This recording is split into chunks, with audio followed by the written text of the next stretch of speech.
How to change Gmail account password without an old password.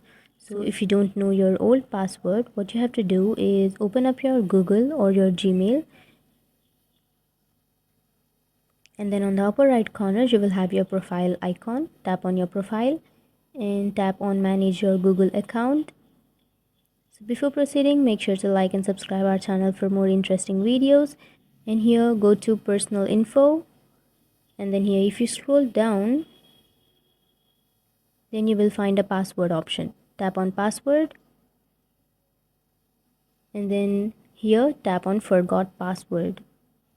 So choose how you want to sign in. So if you want to confirm your lock screen or enter your password or try another way to sign in, tap on try another way to sign in, and Google will inform that this phone is yours. This helps to show that you're signing in. Then you can also tap on continue, and then Google will send a link to your email address.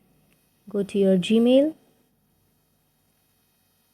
You have sent a request, and here from here you can cancel your request, and within 24 hours Google will send you a link to reset your password. So after 24 hours you can change your Gmail account password.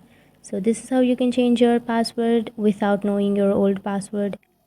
And if you have any questions, feel free to comment below. Thanks for watching.